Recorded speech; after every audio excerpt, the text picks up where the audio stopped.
This is Block 9, the Liberal Establishment, Section 7, Vietnam, with this section, South Vietnamese Collapse. The North Vietnamese used the American withdrawal as a reason, as a time to regather their forces, resupply them, and get them ready for the assault on South Vietnam that everybody knows is coming. The United States tries to use this time to equip ARVN as best it can and to prepare the South Vietnamese army for the assault that everyone knows must come. In 1975, the ceasefire breaks down, and sensing weakness in the South, the North Vietnamese attack with everything they've got. Now fighting without American allies, South Vietnamese resistance is inept. And it's inept for a lot of reasons. Bad officers, corruption, poor morale. Despite millions upon millions of dollars of American supplies, years and years of American training, the South Vietnamese army, ARVN, collapses embarrassingly suddenly, like a matter of weeks. And all of a sudden there's really no ARVN left. That the North Vietnamese are sweeping down in the country, heading for the capital of Saigon.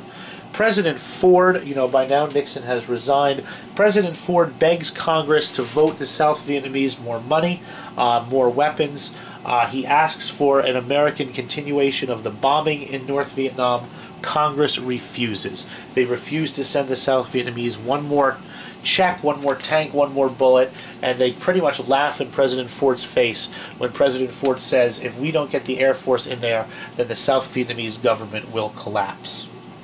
The North Vietnamese were in Saigon. Here's a picture of North Vietnamese tanks in front of the presidential palace in Saigon. You can see the American flag. Or excuse me, that's the American embassy in Saigon. You can see the American flag.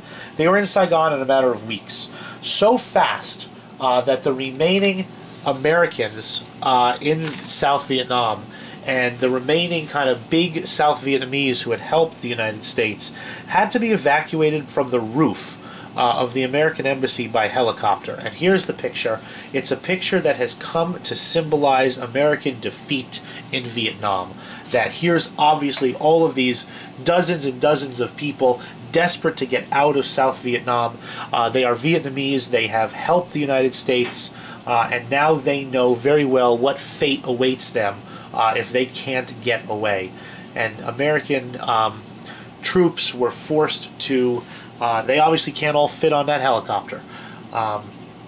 It's a powerful, powerful picture. It's a powerful, powerful symbol.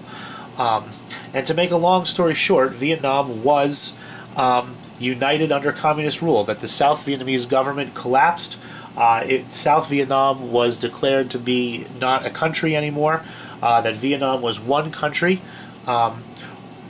With the capital at Ho Chi Minh City. Ho Chi Minh had died in the late 60s, the father of the Vietnamese national communist movement. And it was one country under a communist government. And all of those who supported or helped America would now either have to flee or pay very, very dearly.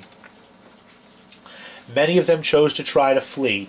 That over 1 million Vietnamese took to shark-infested waters of the Pacific Ocean and overcrowded boats and small boats trying to get anywhere that they could make their way, anywhere but Vietnam. A lot of them tried to head for the Philippines, which was, an American ally. Just a human tragedy that thousands upon thousands, drowned or were eaten by sharks, and it's not a pleasant aftermath. Many did reach the United States, and the Vietnamese community in the United States today is a thriving ethnic minority in the United States. It's just another one of those, great peoples who make up the American melting pot. And, given American opportunity, the Vietnamese, like pretty much every other ethnic group, has made the most of it. They're economically successful. They send their kids to good colleges. They live in, nice. They're a successful American immigrant group, the people who fled Vietnam after the American retreat in 1975. For those Vietnamese who remained in Vietnam, who were supporters of the United States, concentration camps, re-education camps, labor camps were in their future. Some of them served short sentences, some long. Vietnam became an impoverished communist dictatorship, which, for all of the fighting, and some of the poverty can be blamed on the war, but a lot of the poverty has to be blamed, simply on communism. Vietnam remains to this day a communist country. Relations between the United States and Vietnam were reestablished in the 1990s. They are cordial today, that the United States does business with companies in Vietnam, that American companies do business in Vietnam.